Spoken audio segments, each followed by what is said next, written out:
Hello guys पुनर्बार नतुन एटा video ले आपनालोকৰ মাজলৈ আহিলো তো আজিৰ ভিডিওটো কিহৰ ওপৰত হ'ব গৈ আছে আপোনালোকে থাম্বনেইলত দেখি ইতিমধ্যে চাগে গম পাইছে তো আজিৰ ভিডিওটো হৈছে অসম তথা ভাৰতৰ এক বুৰঞ্জী প্ৰসিদ্ধ শ্ৰী শ্ৰী মা কামাখ্যা ধামৰ ওপৰত আসলতে আজি বাবা আহিছে মোৰ লগত কামাখ্যা ধাম চাবলৈ দৰ্শন কৰিবলৈ আমি দুই আজি কামাখ্যা ধাম দৰ্শন কৰিম যিমাখিনি পাৰো ভিতৰলৈ চাগে সোমাব নোৱাৰিম মানুহ যথেষ্ট ভিৰ হ'ব আজি দেওবাৰ তাতে তো আমি যিমাখিনি পাৰোঁ আপোনালোককো দেখাবলৈ চেষ্টা কৰিম আৰু আমিও চাম তো দেৰি নকৰি বলক আমি ভিডিওটো আৰম্ভ কৰোঁ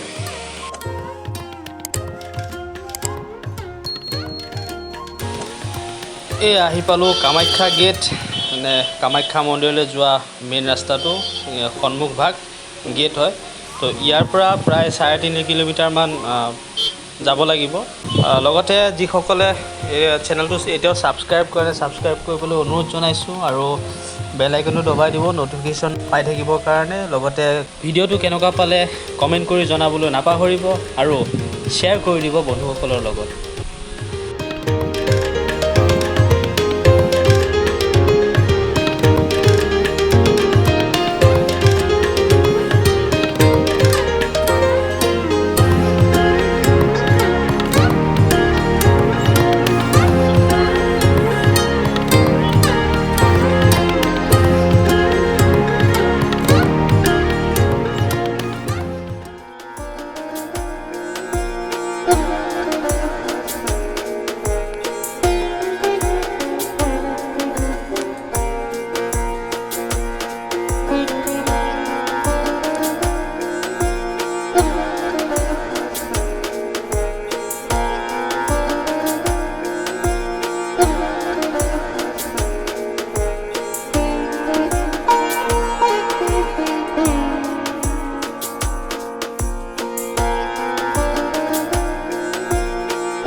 কামাখ্যা মন্দিৰলৈ আহি যদি এই খটখটিখিনিৰ ওপৰলৈ এপাক উঠা নাযায় তো কিবা এটা আধৰুৱা আধৰুৱা লাগে। এইখিনি চেলফি পইণ্ট বুলি ক'ব পাৰি।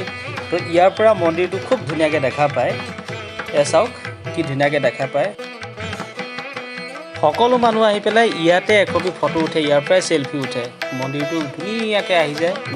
তো আপোনালোকে কোনে কোনে আহোঁতে চেলফি ইয়াৰ পৰা উঠিছে কমেণ্টত জনাব, আৰু যদি ফটো আছে ফটো কমেণ্টত দি দিব, চাম, ভাল লাগিব। আজি ইমান দিনৰ মূৰত আহিছে, ইমান বছৰ মূৰত আহিছে, কেনেকুৱা লাগিছে?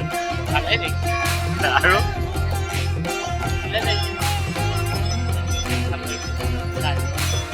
আগতে আমি 20 বছৰ আগত যে আহিছিলোঁ তেতিয়া যেনেকুৱা আছিল এতিয়া আছে জানো?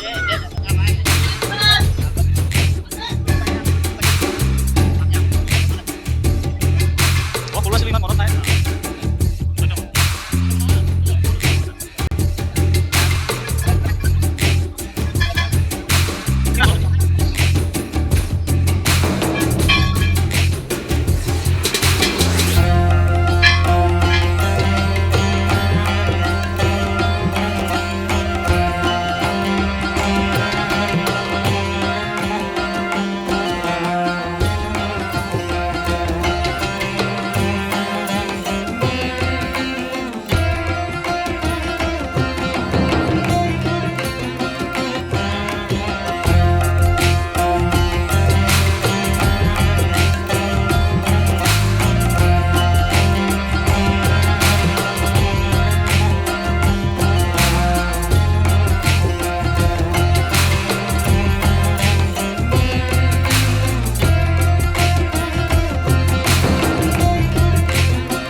ঘামি যাবি অৱস্থা নাই, দেখিছে অৱস্থাটো, ঘামি যাবি। তো ভিডিঅ'টো আজিলৈ ইমানতে সামৰিছোঁ। সকলোৱে চেনেলটো ছাবস্ক্ৰাইব কৰিব, ভিডিঅ'টো লাইক কৰিব আৰু কমেণ্ট কৰিব, জনাব কেনেকুৱা পালে। তো আজিলৈ ইমানতে আছিলে। থেংক ইউ সকলোকে শেষলৈকে চোৱাৰ বাবে।